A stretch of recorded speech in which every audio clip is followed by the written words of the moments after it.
નમસ્કાર, નિર્માણ ન્યૂઝની વિશેષ રજૂઆત આઈપીએલ 2024 કાર્યક્રમ સાથે હું છું યજ્ઞ ત્રિવેદી. દર્શક મિત્રો, આઈપીએલ 2024 કાર્યક્રમમાં આજે આપણે ચર્ચા કરવા જઈ રહ્યા છીએ આજની મહત્વની મેચ એટલે કે Lucknow super giants versus Mumbai ઇન્ડિયન્સની જે આજે મેચ થવા જઈ રહી છે. કોણ કેવું પરફોર્મન્સ આપશે, કારણ કે એક બાજુ જે રીતે મુંબઈ ઇન્ડિયન્સ ક્યાંક જે 9મા સ્થાને છે અને બીજી બાજુ જ્યારે પોઈન્ટ ટેબલની વાત કરવામાં આવે તો લખનઉ સુપર જાયન્ટ્સ માટે આજે એક તક છે ટોપ 4માં પ્રવેશવા માટેનું. હવે મુંબઈ ઇન્ડિયન્સ અત્યારે હાલ તો જીતશે કે પછી લખનઉ સુપર જાયન્ટ્સ છે તેને લઈને તો સવાલ યથાવત છે, પણ તેની સાથે સવાલ એ પણ મહત્વનો એ છે કે જ્યારે આટલી મહત્વની મેચ છે, આટલી મહત્વની મેચમાં પરફોર્મન્સ કોનું કેવી રીતનું રહેશે, કોણ કેવી રીતનું અત્યારે હાલ તો રમશે, મુંબઈ ઇન્ડિયન્સ આ વખતે કેવી રીતે મેદાનમાં ઉતરશે. કારણ કે બંને ટીમની વાત કરીએ તો મુંબઈ ઇન્ડિયન્સ છેલ્લી 2 મેચ હારી ચૂકેલી છે, લખનઉ સુપર જાયન્ટ્સ છેલ્લી 1 મેચ હારેલી છે. હવે સવાલ એ છે કે આજે કોણ કેવી રીતનું પરફોર્મન્સ કરશે. સાથે વાત કરીએ ગઈકાલની મેચને લઈને તો ગઈકાલે પણ મહત્વની મેચ હતી Delhi capitals versus Kolkata knight riders. Delhi કેપિટલ્સે 20 ઓવરમાં 9 વિકેટ ગુમાવીને 154 રનનો ટાર્ગેટ આપ્યો. 154 રન એટલે કે અત્યારના સમયમાં કઈ જ મોટી વસ્તુ ના કહેવાય. સૌથી લોએસ્ટ સ્કોર જે રીતે ગુજરાત ટાઇટન્સનો હતો 89 રનનો, અને બીજી બાજુ દિલ્હી કેપિટલ્સનો જે સૌથી લોએસ્ટ જોવા મળ્યું છે તે છે 144નો જે ટાર્ગેટ આપ્યો તે. સામે કલકત્તા નાઇટ રાઇડર્સ એ જીતવા માટે જ આવ્યું હતું તેમ કહી શકાય, અને જે અનુસાર બોલિંગ તેમના દ્વારા પણ કરવામાં આવી, સાથે સાથે બેટિંગની વાત કરવામાં આવી તો સોલ્ટ દ્વારા જે 33 બોલમાં 68 રન મારવામાં આવ્યા, ત્યારબાદ શ્રેયસ અય્યર દ્વારા 23 બોલમાં 33 રન કરવામાં આવે. એટલે ચોક્કસથી કહી શકાય કે જે અત્યાર સુધીની સારામાં સારી જે ઇનિંગ એ સોલ્ટની હતી તેવું અત્યારે હાલ તો પ્રિડિક્ટ કરી શકાય. બંને મેચને લઈને ચર્ચા વિચારણા કરવી છે. આ બંને મેચને લઈને ચર્ચા વિચારણા કરવા માટે અમારી સાથે સ્ટુડિયોમાં ઉપસ્થિત છે અશોકભાઈ મિસ્ત્રી કે જેઓ સ્પોર્ટ્સ એક્સપર્ટ છે. જી અશોકભાઈ, સૌથી પહેલા તો આપનું સ્વાગત છે. Thank you so much. Ashokbhai, સૌથી પહેલી વાત આપણે કરીએ ગઈકાલની એક મેચને લઈને. ગઈકાલની મેચ આપણે જે રીતે ચર્ચા કરી હતી દિલ્હી કેપિટલ્સ અને કલકત્તા નાઇટ રાઇડર્સની, આપણે એમ પણ કહ્યું હતું કે દિલ્હી પાસે એક તક છે કે ના કંઈક અત્યારે હાલ તો કરે તો પોઈન્ટ ટેબલમાં થોડુંક કંઈક સ્થાન સારું એવું જળવાય. અને બીજી બાજુ કલકત્તામાં સારી એવી ઓપોર્ચ્યુનિટી હતી જે પોઈન્ટ ટેબલમાં જે ટોપ 2માં છે એ ટોપ 2માં તેમનું સ્થાન જાળવી રાખે તેના માટે પણ. સો ગઈકાલની વાત કરીએ તો ગઈકાલે દિલ્હી કેપિટલ્સ કોઈનું સારું એવું પરફોર્મન્સ કાલે ન જોવા મળ્યું. કન્સિસ્ટન્ટ જે ફોર્મ જોવા જઈએ તો ના જોવા મળ્યું. મેકગર્ગની વાત કરીએ તે પણ ના સારું એવું પરફોર્મન્સ. માત્ર ને માત્ર રિષભ પંત દ્વારા એ પણ કઈ બહુ મોટી વાત નથી, ખાલી 20 બોલમાં 27 રન તેમના દ્વારા કરવામાં આવ્યા. કઈ રીતે જોઈ રહ્યા છો ગઈકાલની મેચને લઈને દિલ્હી કેપિટલ્સ હાર્યું કયા કારણોસર? પહેલાં તો શરૂઆતની મેચો દિલ્હી સતત હાર્યું, તે વખતે કારણો પછી મેકગર્ગ કરીને એક ખેલાડી આવ્યા, ત્યાર પછી એનું પાસું પલટાયું અને suddenly they have started winning the matches. દિલ્હી કેપિટલ્સની મુખ્ય સમસ્યા એ છે કે મેકગર્ગ અને રિષભ પંત આ બે જ બેટ્સમેનોના આધારે આઈપીએલની આખી સિરીઝ અથવા તો આઈપીએલ રમવા માટે આ ટીમ ઉતરી છે. નથી એને સાઈ હોપનો કોઈ સહારો મળતો કે નથી કોઈ બીજા બેટ્સમેન એના માટે રન કરી શકતા. તો સૌથી મહત્ત્વની વાત એ છે કે એ બે ખેલાડીઓ ચાલે તો તમે જીતો, એ ખેલાડી ના ચાલે તો તમે ના જીતો. એનાથી શું થાય કે પ્રતિસ્પર્ધી ટીમને એ ખબર પડી જાય કે ભાઈ આ ટીમ બે ખેલાડીઓ ઉપર છે, ફોકસ એની ઉપર કરો તમે. જો એક ખેલાડીની વિકેટ આપણે જલ્દી લઈએ છીએ તો બાકીના ખેલાડીઓને આપણે આઉટ કરવામાં વાંધો નહીં આવે. That is what exactly has done. શરૂઆતની વિકેટો પડ્યા પછી રિષભ પંત આઉટ થયા પછી, અને રિષભ પંત તમે કહ્યું 30માં 27 કે એવા છે, એટલે જેનું કોઈ રમવા માટે રમવાની વાત હતી, એમાં કોઈ મોટો સ્કોર કરવાની કેવી સ્થિતિ જ નહોતી કે મોટો સ્કોર થઈ શકે. તો ક્યાંક બે જ ખેલાડીઓની ઉપર આખું જે આઈપીએલનું અભિયાન ચલાવવું થોડુંક મુશ્કેલ છે, અને એમાં તમે ટાર્ગેટ થઈ જાઓ, કારણ કે બે જ ખેલાડીઓ એટલે તમને એના વીકનેસીસ શું છે, તમે કઈ ઝોનમાં એને રમતા ફાવે છે, કયા બોલને વધારે સારી રીતે રમી શકાય, બધું એનાલાઇઝ થઈ જાય અને એનાલિસિસ થઈને એના પ્રમાણે એપ્લાય કરવામાં આવે. તો હું માનું છું કે એક દિલ્હી પાસે લિમિટેડ હતું, અને બીજું સામેની ટીમ જોરદાર હતી એ પણ સ્વીકારવું રહ્યું, કારણ કે Calcutta night riders have done very well so far. અત્યાર સુધી એક ટીમ તરીકે એના બેટર્સ, એના બોલર્સ, એના ફિલ્ડર્સ, એનું ઓવરઓલ તમે પરફોર્મન્સ જુઓ, અને જે રીતે ગૌતમ ગંભીરના આવ્યા પછી ટીમનો મોરલ બૂસ્ટ છે, તો ક્યાંક ધ ટીમ ઇઝ થોડીક મજબૂત છે, અને એક વર્લ્ડ કપની તો શું આઈપીએલની દાવેદાર છે જીતવાની, આમ કહીએ તો કારણ કે બે જ એવી ટીમો અત્યારે લાગી રહી છે કે જે ખરેખર જબરી છે. એક છે રાજસ્થાન અને બીજી છે આ કલકત્તા નાઇટ રાઇડર્સ. બાકીની બધી ટીમોની અંદર કંઈક ને કંઈક પ્લસ માઇનસ તો ડેફિનેટલી છે જ. એટલે અહીંયા આગળ કાલની મેચમાં એકતરફી મેચ થવાનું કારણ એ છે કે મહત્ત્વના બે ખેલાડીઓ જલ્દી આઉટ થયા અને ત્યાર પછી વરુણ ચક્રવર્તીની બોલિંગ, તો એની અંદર કંઈ બહુ ખાસ એ લોકો 153 બધું થઈને સ્કોર બન્યો. તો that was not a score કે જે એ તો છેલ્લે એના હાઈએસ્ટ સ્કોર કોનો બન્યો છે ખબર તમને? કુલદીપ યાદવનો 35 રન. હા, એટલે નહીંતર તો આ ટીમ 100 રનમાં આઉટ થઈ જાય. બિલકુલ બિલકુલ સાચી વાત. એટલે પરિસ્થિતિ આવી છે. તો ક્યાંક એ સ્કોર બન્યો અને ત્યાર પછી થોડું ઘણું ચાલ્યું ને 2 વિકેટ ખોઈને બહુ આસાનીથી આ લોકોએ મેચને જીતી લીધી. એટલે it was one sided match, easy match. કોઈ દબાણ હતું નહીં, ના રન બનાવવાનું દબાણ હતું, ના વિકેટોનું કોઈ પ્રેશર હતું. સો ના તો એમને કોઈ નેટ રન રેટ જાળવવાનો છે. They are already in A plus point. બિલકુલ. એટલે અશોકભાઈ એમ કહી શકાય કે કાલે ક્યાંક જે ટોપ 4માં જે સ્થાન છે કોલકાતા નાઇટ રાઇડર્સની વાત, સોરી ટોપ 2માં છે, એ ટોપ 2નું સ્થાન ક્યાંક જાળવવા માટે જ કાલે મેચ રમવા માટે તેઓ ઉતર્યા હતા. કારણ કે ગઈ વખતની પણ મેચ હાર્યા હતા, બહુ ગંદી રીતે હાર્યા હતા. કારણ કે 262 એમ કહેવાય ને કે આટલો મોટો સ્કોર, એ પણ પંજાબ કિંગ્સ ક્યાંક જે કહેવાય ને કે ચેસ કરી ગયું હતું, એ પણ 19મી ઓવરમાં. એમ નહીં કે ના 20 ઓવર રમ્યા હોય તેમ. એટલે કે એમ કહેવાય ને કે બહુ ગંદી રીતે જે હાર થઈ હતી ને ત્યારબાદ કલકત્તા નાઇટ રાઇડર્સ ક્યાંક ટોપ 2નું સ્થાન જાળવવા માટે આવી હતી તેવું ચોક્કસથી કહી શકાય કાલે તો. અને ટીમ એફર્ટ્સ, તમામને એફર્ટ્સ જોવા મળ્યા હતા. એવું નહીં કે ખાલી બેટિંગ જ એમ. સી દરેકે દરેકની ક્લાસ તો લેવાય. જેવી મેચ તમે હારો તો એના કારણોની તપાસ થાય, એની કારણોનો એનાલિસિસ થાય, શું થયું, કેમ થયું. કારણ કે તમારા હાથમાંથી મેચ આટલું મોટું ટાર્ગેટ આપવા પછી બી નીકળી જાય છે તો એનો અર્થ એ કે દેર ઇઝ સમથિંગ રોંગ. એટલે બોલિંગ, બેટિંગ અને જે એનું કેપ્ટનશીપ બધાની એને બધાને એ પડી હશે કે ના ભાઈ કમ વોટ મેં આપણે નેક્સ્ટ મેચો બધી જીતવાની છે. તો એ તો દરેક ટીમની રણનીતિ એવી હોય. એક ટીમ કદાચ એકાદ મેચ હારી જાય તો તરત they will come back flying colours. અને એ જ હતું ટૂંકમાં. કારણ કે આટલું ખરાબ હાર જે એક આવી ગઈ તો એનો અર્થ એ નહીં કે તમે એ ટીમને રાઇટ ઓફ કરી દો. કારણ કે એટલા માટે 14 ટીમો રમાડવા, 14 મેચો રમાડવામાં આવે જેથી કરીને કોઈ એક ખેલાડી, એક ટીમ એક યા 2 મેચોમાં ના ચાલે તો એવું ના થાય કે ભાઈ એને કોઈ તક નથી મળતી. તો આઈ થિંક ફરી એકવાર, અને what you say is correct, જીતવાના ઈરાદાથી ઉતરી હતી ત્યાં તો છે જ, અને ત્યાં કોન્સોલિડેટ થઈ. એટલે જે ટોચની 2 ટીમો આવશે એમાં તમારે 18 અને 12 પોઈન્ટ આના છે. એટલે તમારી પાસે 2 ટીમો અત્યારે ટોચ ઉપર દેખાઈ રહી છે. બાકી બધા બહુ નજીક જ છે. એટલે એવું બી માનવાના કારણ નથી. 10 પોઈન્ટ ઉપર જ છે બાકી બધી ટીમો. એટલે એકાદ મેચ આમ જીતે ને આ લોકો હારે તો પાછું ઉથલપાથલ થઈ શકે છે. તો ક્યાંક એક જેને કહી શકાય કે એક ડિટર્મિન્ડ એફર્ટ્સ હતા કે ભાઈ આ મેચ આપણે જીતવાની છે કોઈ પણ સંજોગોમાં, અને લોકો જીતી ગયા. બીજું કે ટીમ પણ નબળી હતી એમ, they know at the back of the mind કે ભાઈ આ ટીમ સામે જીતી જવાય જો તમે વ્યવસ્થિત એફર્ટ્સ કરો તમે. એટલે તરત જોયા હશે બધા વિડીયો કે ભાઈ કોને રમવા, કઈ કોણ ક્યાં આગળ શું એ કરે છે, અને રણનીતિ ઘડી નાખી. બિલકુલ બિલકુલ સાચી વાત છે. કેમ કે એમ કહેવાય ને કે ગઈ વખતે જે મેકગર્ગ બહુ જ સારામાં સારું રમ્યા હતા, રિષભ પંત બહુ સારામાં સારું રમ્યા હતા. એટલે સૌથી પહેલા ટાર્ગેટ એમને જ કરવામાં, 2 જ ખેલાડી ટાર્ગેટ કરો, પહેલા એમને આઉટ કરો એટલે કોઈ વાંધો નહીં, હવે પાછા આપણે રમી લઈશું. તે રીતની જ કાલે પરિસ્થિતિ હતી. અશોકભાઈ એક બીજી વસ્તુ કે જ્યારે આપણે કોલકાતાની વાત કરીએ તો કોલકાતા ચલો ક્યાંક ટીમ એફર્ટ્સ તો ઘણા સારા એવા અત્યાર સુધીના આપણે જોવા તો મળ્યા છે. પણ અશોકભાઈ એમ કહેવાય કે કાલે થોડીક આમ જે બેટિંગ લાઇનઅપ હતું એ થોડુંક કહેવાય કે નીરસ હતું તેમ.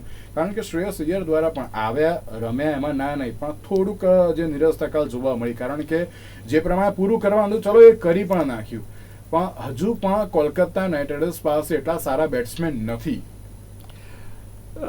નહીં, આ થોડુંક હું ડિફર થઉં છું આનાથી. કારણ કે નથી એના કરતાં કાલે કોઈ એવી પરિસ્થિતિ નહોતી કે તમારે ઝડપી રમવું પડે. પહેલી વાત, કોઈ એવો રેશ શોટ મારવાની જરૂર નહોતી તમારી પાસે. બીજું, કોઈ નેટ રન રેટ એમને સુધારવાની જરૂર નહોતી કે જેથી કરીને આટલા માર્જિનથી વિજય મેળવો તો જ તમે આ કરી શકશો, એવું હતું નહીં. ત્રણેય પોસિબિલિટીમાં ટીમ કોઈ પણ દિવસ એકદમ કેઝ્યુઅલ રમીને મેચ ફેંકી ના દે. હા બિલકુલ. 2 પોઈન્ટ્સ લેવા માટે એને એમ જ હતું ભાઈ કંઈ બી થાય આપણે 2 પોઈન્ટ જ જોઈએ છે. આપણે નથી રન ચેસ કરવાના, નથી આપણે નેટ રન રેટ સુધારવાનો, નથી આપણું ટોચનું સ્થાન જતું રહેવાનું. Everything is safe. માત્ર ને માત્ર 2 પોઈન્ટ્સ અગત્યના છે. એ 2 પોઈન્ટ્સ તમે 10મી ઓવરમાં આવે કે 2 પોઈન્ટ 19મી ઓવરમાં આવે, એમના માટે એ જ અગત્યનું. તમે હમણાં જે શ્રેયસ આયરને કીધા કે રનને બોલ સરખા જ છે મોટા ભાગે, એનું કારણ શું? Because they don't want to take A chance. આપણે ભાઈ એક સારી, અને તે છતાં આટલા મોટા માર્જિનથી તો જીત મેળવી છે એમણે. બિલકુલ બિલકુલ બિલકુલ. 8 વિકેટથી ઇઝ અ બિગ માર્જિન. હા બિલકુલ બિલકુલ. તમે આ તો જીત મેળવી. તો અહીંયા આગળ જે વસ્તુ હતી એ છે કે ભાઈ તમારી પાસે કોઈ પ્રેશર નથી, નથી નેટ રન રેટનું, નથી ટોચ પર જવાનું, કે નથી તમારે બીજું કોઈ પણ છે. તો સિમ્પલ ટાર્ગેટ લો છે. ટાર્ગેટ લો છે એટલે તમારે પર ઓવર બનાવવાના રન પણ ઓછા છે, એ પણ દબાણ નથી તમારી પાસે. તો I think this a right strategy કે ભાઈ 2 પોઈન્ટ લઈ લો તમે. જી, દિલ્હી પાસે હવે કોઈ આશા ખરી આઈપીએલમાં? સી, આશા તો દરેકે લઈને ચાલવી જોઈએ, એમાં કોઈ સવાલ નથી. આ દિલ્હીની ટીમ 10મા ક્રમે હતી, ત્યાંથી અહીંયા સુધી આવી છે. અહીંયાથી કદાચ બની શકે. બધી ટીમો તો કંઈ ટોપ 4માં આવવાની નથી.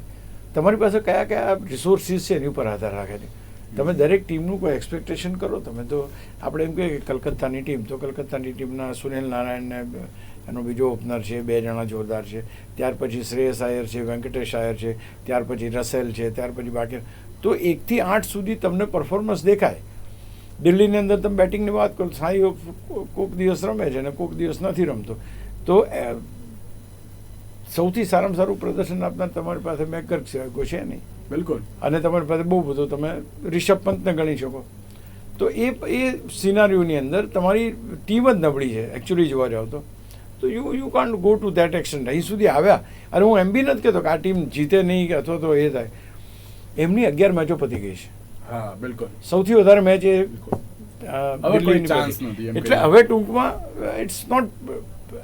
પણ હા, કોઈ પણ દિવસ છે ને ટીમ પોતે આશા એટલા માટે ના છોડો કોઈને કે 10મા ક્રમે એન્ડ ના કરવી હોય આઈપીએલ. એટલે 5મા ક્રમે આવે, 6ઠ્ઠા ક્રમે આવે, તો એના કરતાં પાછળવાળી બી 5 ટીમો, 3-4 ટીમો હોય, આગળવાળી ટીમો હોય, તો એ રીતે એ કરે. એટલે they will try to fight out. એવું નથી કે એ ટીમ જીતી જ ના શકે, પણ જીતશે તો પણ એમને જે નેટ રન રેટથી જીતવાનું હોય કે આ બધી પેરામીટર્સમાં ક્યાંય ફિટ નથી થતી. અને હવે જે બધી મેચો આવશે એવી જ આવશે કે જેમાં દરેકે દરેક ટીમ એના અસ્તિત્વનો જંગ જ લડતી હશે. એટલે કોઈ લેટકો તો કરે એવું. બિલકુલ બિલકુલ સાચી વાત છે. અશોકભાઈ, ગઈકાલની મેચની તો વાત કરી આજની મેચને લઈને આપણે પેલું ખબર ને પહેલાં એક ચર્ચા કરી હતી અશોકભાઈ, કે જે છેલ્લી ટીમો હોય ને એ ક્યાંક બધાનું જ ગણિત બગાડતી હોય એ પ્રકારની પરિસ્થિતિ જોવા મળતી હોય છે. Ashokbhai, Lucknow super giants versus Mumbai ઇન્ડિયન્સની જે આજે મેચ થવા જઈ રહી છે, કઈ રીતે જોઈ રહ્યા છો આપ આજની મેચને પણ લઈને? અને જો બંને ટીમનું કમ્પેરિઝન કરીએ, ચલો પોઈન્ટ ટેબલમાં તો ક્યાંક જોવા જઈએ તો મુંબઈ ઇન્ડિયન્સ અત્યારે હાલ તો 9મા સ્થાને જોવા મળી રહ્યું છે, લખનઉ સુપર જાયન્ટ્સ અત્યારે હાલ તો 5મા સ્થાને જોવા મળી રહ્યું છે. ટીમ કમ્પેરિઝન કેવી રીતના જોઈ રહ્યા છો? કારણ કે આ મુંબઈ ઇન્ડિયન્સમાં આપણે એમ કહેવાય કે એને ડીલામ્સમાં લેવાય એવું નથી. જો રોહિત શર્મા હોય, ઈશાન કિશન, સૂર્યકુમાર યાદવ હોય, રમે તો પછી બહુ સારામાં સારો ટાર્ગેટ એ લોકો ચેસ કરી જ શકે છે. શું કહેશો આજની બંને ટીમને? સવાલ જ નથી કે તમે મુંબઈ ઇન્ડિયન્સને હળવાશથી લો. અત્યારના તબક્કે 5 મેચો એની બાકી છે, બરાબર છે, 9 મેચો થઈ છે. આ 5 મેચો જો એ જીતી જાય, જીતી શકવાની ક્ષમતા આ ટીમમાં છે. Let me tell you very frankly. એટલે તો આ પણ ટીમ રેસમાં આવી શકે છે. ડિફિકલ્ટ છે, ઇટ ઇઝ વેરી ડિફિકલ્ટ, પણ રેસમાં આવી શકે છે. એટલે હું મુંબઈ ઇન્ડિયન્સની ટીમને એવું નથી માનતો કે રાઇટ ઓફ કરી દો આ ટીમને. આ ટીમ પાસે ક્ષમતા છે કે કમબેક કરી શકે. એમનો બોલિંગ પાવર થોડો નબળો છે અથવા તો નબળો સાબિત થયો છે, બટ આઈ થિંક આ ટીમ પાસે બીજા રિસોર્સિસ અથવા તો જે કંઈ ચેન્જીસ કરવાના હશે કરીને પણ આ ફાઇટ આઉટ તો કરશે. આ ટીમ જલ્દી છોડી દેવી નથી. એટલે પહેલી વાત, સૌથી મહત્વનો પ્રોબ્લેમ છે લખનઉનો. લખનઉ જો હારી જાય છે તો એને બહુ તકલીફ પડશે. કારણ કે એના માટે એટલી બધી તકલીફ છે. એક તો 5મા ક્રમે છે, આજથી ઉપર જો 12 પોઈન્ટ કરવા હોય, તમારે 3જા સ્થાને પહોંચવું હોય તો આજની મેચ જીતવી પડે. જો આજની મેચ તમે જીતતા નથી, બાકીની તમારું ચેન્નઈ અને હૈદરાબાદ આગળની મેચો જીતી જાય છે, તો તમારા ટોપ 4માં આવવાના ચાન્સીસ ઓછા થઈ જશે. એટલે અહીંયા સૌથી મહત્વનો મુંબઈ ઇન્ડિયન્સ તો 30% ચાન્સ છે આવવાનો, આનો 60% ચાન્સ છે, 70% ચાન્સ કે એક મેચ જીતો તો સીધા ટોપમાં આવી જાય. તો અહીંયા પર એટલે સૌથી મોટું નુકસાન આ ટીમને જશે, લખનઉને. એટલે એમના માટે જીતવું જરૂરી છે. અને મુંબઈ પણ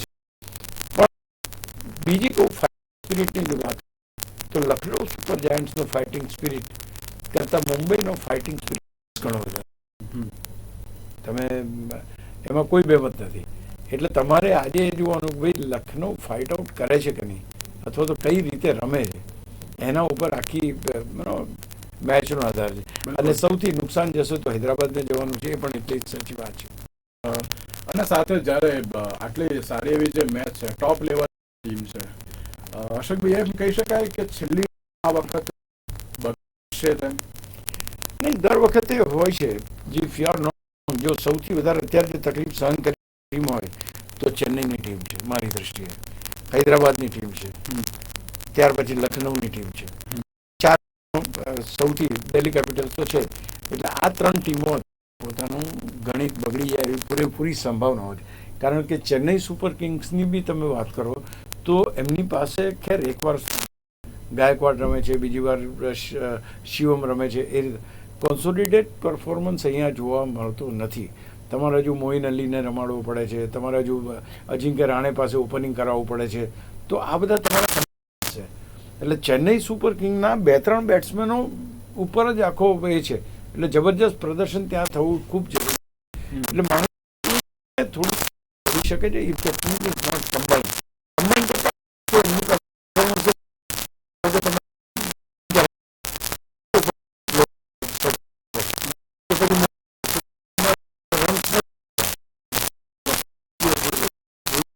અરે કારણ છે, બાકી તમારા પ્લેયર્સ કયા છે?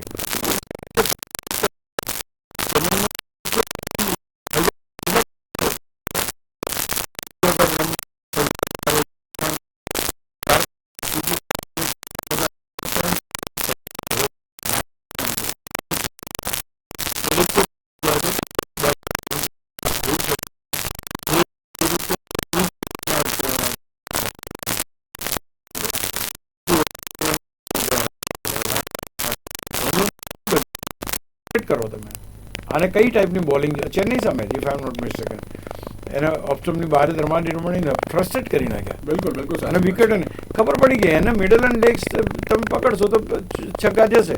તમે વાઇડ આઉટસાઇડ ઓફ પકડો અને ઓપ્ટમની અંદર બોલ આવે તો કોઈ પ્રોબ્લેમ નહીં આવે. બિલકુલ બિલકુલ. તો ખબર પડી ગઈ કે આ રીતે સ્કોર બને છે. એકાદ છગ્ગો કદાચ વાગી જાય પણ બીજામાં એ ભરાઈ જ પડે.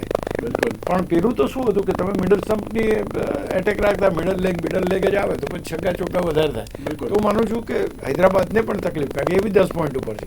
અને 10 પોઈન્ટ ઉપર એવી તો 4 ટીમો છે. એમાં આપણે દિલ્હીને બાદ કરીએ આપણે તો બાકીની 3 ટીમો તો યાર ચેન્નઈ, હૈદરાબાદ ને લખનઉ છે.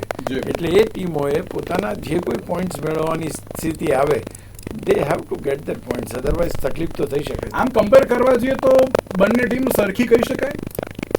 કઈ મુંબઈ અને લખનઉ ટીમની દ્રષ્ટિએ સુપીરિયર ટીમ. મારી દ્રષ્ટિએ Mumbai Indians is much better than Lucknow. પણ ક્યાંક મુંબઈમાં બોલિંગ લાઇનઅપને લઈને હજુ પણ થોડાક તે છતાંય જો તમારી બેટિંગ લાઇનઅપ જબરજસ્ત હોય તો બોલિંગ લાઇનઅપ થોડીક નબળી હોય તો ચાલે.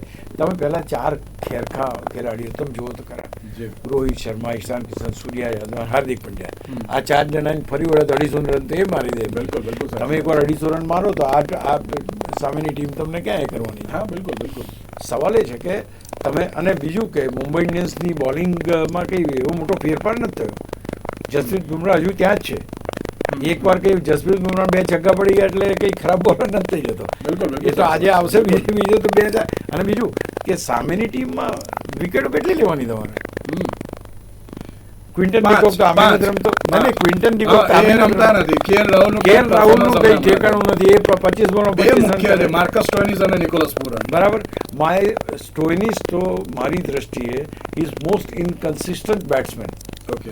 એક વાર એને સેન્ચુરી મારીને બધું બરાબર છે, ત્યાર પછી એના રન તમે જો 2, 5, 25, 10 ક્યાં છે રન? બિલકુલ. પૂરનના પહેલી મેચમાં તમે રન જોયા, ત્યાર પછી 15, 20, 25.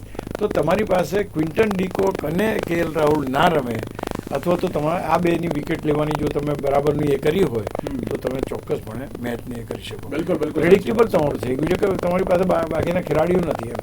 જી અશોકભાઈ, આઈપીએલને લઈને તો વાત કરી. એક છેલ્લો પ્રશ્ન આઈપીએલને લઈને, પછી મારે એક બીજો પ્રશ્ન પૂછવો છે. આજે આમ કહી શકાય કે કઈ ટીમ જીતી શકે તેવી શક્યતાઓ છે? આમ તો મુંબઈ ઇન્ડિયન્સ અત્યાર સુધી સારું એવું રમ્યું છે, લખનઉ પણ રમી રહ્યું છે. શું લાગી રહ્યું છે આપણે? કોઈ મને એમ લાગે છે અને કે લખનઉના જે પીચ છે તેને લઈને પણ શું કહેશો, કારણ કે સ્લો પીચ થઈ જતી હોય છે. નહીં, સ્લો પિચ થાય છે પણ એ તો બંને ટીમોને લાગુ પડો. હા, સેકન્ડ ઇનિંગમાં થોડી તકલીફ પડે બેટિંગ સાઈડને, એટલે હું એને કમ્પેર આપણે ના કરીએ તો એ બંને માટે એક સરખી પરિસ્થિતિ ગણીએ તો અહીંયા આગળ મુંબઈ ઇન્ડિયન્સ પાસે તકો વધારે છે મારી દ્રષ્ટિએ, કારણ કે એમના જે રીતે ખેલાડીઓ છે, ધારો કે જસપ્રીત બુમરાહ છે, પછી બાકીના જે ખેલાડીઓ ખરેખર એ લોકોની જે બોલિંગ લાઇનમાં કુમાર કાર્તિકેય, પિયુષ ચાવલા આ બધા ખેલાડીઓ છે, એટલે એટલી જબરજસ્ત ટીમ તો નથી બનતી bowling side, but Jasprit Bumrah is still there. અને અહીંયા આગળ જીતવાની તમે વાત કરો તો હું તો એમ કહીશ કે Mumbai has got all chance to win, એટલા માટે નહીં કે સારી ટીમ છે, પણ જો એ ટીમ પહેલાં બેટિંગ કરે છે અને એના 4 બેટર્સ સારો સ્કોર આપે છે તો આ છે હૈદરાબાદને જેટલો સ્કોર કરી શકે એવી ટીમ છે. હૈદરાબાદે જ્યારે 277 કરે ત્યારે આ લોકોએ 250 બનાવ્યા. હા, બિલકુલ બિલકુલ સાચી. જો એ લોકો 250 રનનો સ્કોર આજે મૂકે છે તો લખનઉને ભારે પડી શકે છે. ઓકે અશોકભાઈ, આઈપીએલને લઈને ચર્ચા વિચારણા કરીએ. એક બહુ જ મહત્વનો પ્રશ્ન હવે આપણે T20 વર્લ્ડ કપને લઈને ટીમની જાહેરાત થઈ ગઈ છે. રોહિત શર્મા, યશસ્વી Jaiswal, Virat Kohli, Suryakumar Yadav, Rishabh Pant, Sanju Samson, Hardik Pandya vice captain, Shivam Dubey, Ravindra Jadeja, અક્ષર પટેલ, કુલદીપ યાદવ, યુઝવેન્દ્ર ચહલ, જસપ્રીત બુમરાહ, મોહમ્મદ સિરાજ, શુભમન ગિલ, રિંકુ સિંહ, ખલીલ અહેમદ અને આવેશ ખાન. કઈ રીતે જોઈ રહ્યા છો T20 ની આ જે ટીમની જાહેરાત થઈ છે? બહુ જ સરસ, બહુ જ સારું કે ખાસ કરીને ખલીલને તક મળી છે એ વધારે સારી કહેવાય. અક્ષર, યસ આઈ વોઝ ડાઉટફુલ કે કદાચ અક્ષરને ટીમમાં ન લે અને એની જગ્યાએ જે કે વરુણ ચક્રવર્તીને તક મળે, but Akshar has been taken because he is a allrounder. બાકીના કયા મેજર ચેન્જીસ કયા તમે કીધા? રોહિત શર્મા ને બધા. હા, રોહિત શર્મા તો જાણે બરાબર, તમારે કોઈ નથી એમાં તો તે નથી. યશસ્વી જયસ્વાલ એબ્સોલ્યુટલી ઓપનિંગ છે, બરાબર છે. કોહલી છે, યાદવ છે, સૂર્યકુમાર પંત છે, ત્યાં સુધી બરાબર છે. સેમસન વિકેટ કીપર તરીકે સેમસન અને KL રાહુલ બે હતા, કદાચ Rahul has been drop. Rahul નથી, રિષભ પંત છે. એક્ઝેક્ટલી. તો અહીંયા આગળ સવારે જ મારે પેલા કાર્યક્રમમાં ચર્ચા થઈ ગઈ કે KL રાહુલ દરેક પેરામીટર્સમાં લો છે, એટલે એના કેચીસ પણ ઓછા છે, રન્સ પણ ઓછા છે, એવરેજ પણ ઓછી છે, સ્ટ્રાઇક રેટ પણ ઓછો છે. એ 4 5 6 પેરામીટર્સ છે વિકેટ કીપરના. એ 6 પેરામીટર્સમાં આ બે ખેલાડીઓ સંજુ અને પંત એ એનાથી અહેડ છે, એટલે ત્યાં આગળ એમની એક એ કરવામાં આવી છે. બાકી એક આ અક્ષર પટેલનું એ છે, Yadav was yes of course. Chahal again, ચહલને હતું કે કદાચ એનું રિપ્લેસમેન્ટ નથી, પણ Chahal has been given a chance. Harshdeep પહેલાં હતો. એક વસ્તુ બહુ ધ્યાન રાખવાની છે કે BCCI એવા કોઈ ડ્રાસ્ટિક ચેન્જ નથી કે પહેલાંવાળા ખેલાડીને મૂકી નવી ટીમ સિલેક્ટ કરે, કે આપણે કહીએ કે કાલથી હાર્દિક પંડ્યા નહીં અથવા કાલ, એવું નથી. હું માનું છું કે લગભગ એની એ છે. રિંકુ સિંહ કદાચ મિસિંગ છે. રિંકુ સિંહ છે.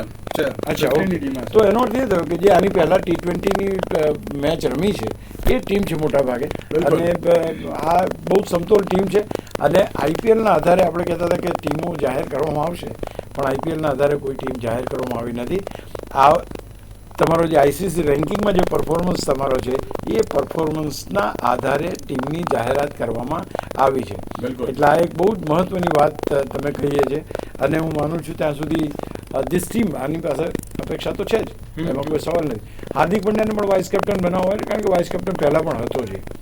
એ IPLમાં કંઈ થયું એટલે કે વાઇસ કેપ્ટનશીપ એની જતી નથી રહેતી. તો હું માનું છું કે BCCIની આ પોલિસી છે કે આગળ જે ટીમ રમી હોય એ મોટા ભાગે એ ટીમને એ લોકો એ કરે છે, સિવાય કે કોઈ ઈજાને કારણે ના રમે તો અલગ વસ્તુ. ધારો કે મોહમ્મદ શમી જેવો ખેલાડી નથી તો એ અલગ વસ્તુ છે. અધરવાઇઝ હું માનું છું કે બાકી બધા ખેલાડીઓની ચર્ચા થઈ હશે. તમે શશાંક સિંહની બી ચર્ચા થઈ હશે. હા, બિલકુલ. પણ કહેવાનું તાત્પર્ય છે કે તમે એક સિરીઝના આધારે તમે એને કાલ ત્યાં લઈ જાઓ છો, અને ઇફ યુ ફેલ્સ ધેર તો શું? જ્યારે આ તમારા જે ખેલાડીઓ છે એક કન્સિસ્ટન્ટ છે, વર્ષોથી રમે છે, ટીમમાં પરફોર્મ કરી ચૂક્યા. ઇવન રિંકુ સિંહ આ વખતે ક્યાં એના રન થયા છે, but is still in the team. That shows કે BCCI આમ કહેવાય કે જે 11માં અત્યારે યશસ્વી જયસ્વાલ છે ને બીજા જે અન્ય પ્લેયર છે એમાં શુભમન ગિલનું સ્થાન છે. કઈ રીતે? શુભમન ગિલ અગેન, શુભમન ગિલ આ વખતે નિષ્ફળ ગયો છે, આપણે એમ કહીએ અહીંયા IPLમાં, પણ એની ઇફેક્ટ એને ત્યાં કેવી રીતે મળે? એટલે શુભમન ગિલ પ્રોબ્લેમ છે, એને ક્યાં રમવું એ પ્રોબ્લેમ છે. યશસ્વી જયસ્વાલ તો એનો અર્થ એ થયો કે વિરાટ કોહલી ચોથા ક્રમે આવે, એટલે એ તો ઘર્ષણ એ છે કે ભાઈ ધારો કે કંઈ યશસ્વીને કંઈ ફિટ ના હોય તો શુભમનને રમાડવાનો છે કે પછી શુભમનને ત્રીજા ક્રમે ને કોહલીને ચોથા ક્રમે લઈ જવાનો છે? એ છે, એ બહુ અગત્યનું છે. બની શકે કે આ તો 15 કે 16 ખેલાડીઓ લોકોએ સિલેક્ટ કર્યા છે, 11 તો છેલ્લે જ સિલેક્ટ થવાના. બિલકુલ. એક સંગાત એ બંને જણા રહે છે. અને બીજું કોમ્બિનેશન જે છે રોહિત શર્માનું અને આનું એ પણ સારું, કારણ કે તમે લેફ્ટી રાઇટીનું કોમ્બિનેશન તમને આવે, તમને એક સારામાં અને the way Yashasvi Jaiswal is playing is something different. Shubman ગિલની રમત ડિફેન્સિવ છે, રન કરી જાય ને બધું, એની અગેન ક્ષમતા વિશે કોઈ સવાલ નથી. પણ એ વસ્તુ બનશે કે હા ભાઈ તમે કોને લેશો. તમે 4 જણા ગણો, તમે ઉપરથી રોહિત શર્મા ગણો, યશસ્વી જયસ્વાલ ગણો, પછી તમે ધારો કે શુભમન ગિલ ગણો, પછી વિરાટ કોહલી ગણો, પછી સૂર્યકુમાર યાદવ ગણો, પછી બાકીના ખેલાડીઓનું શું? બિલકુલ એટલે બંને જણાનું એક સાથે જગ્યા બનતી નથી મારા હિસાબે, એવું માનું છું. બિલકુલ. તો હવે જોવાનું રહ્યું કે આજે આઈપીએલમાં થયા તો કોણ કેવી રીતનું પરફોર્મન્સ આપશે. સાથે સાથે T20 વર્લ્ડ કપની ટીમની જાહેરાત પણ થઈ ગઈ છે. હવે T20 વર્લ્ડ કપમાં પણ ભારત અત્યારે તો કેવી રીતનું પરફોર્મન્સ આપશે તો આવનારો સમય બતાવશે. અશોકભાઈ, આપનો આભાર અમારી સાથે ચર્ચા વિચારણા જોડાવા માટે. તો દર્શક મિત્રો, આજના વિશેષ કાર્યક્રમો જ આપશો. નમસ્કાર.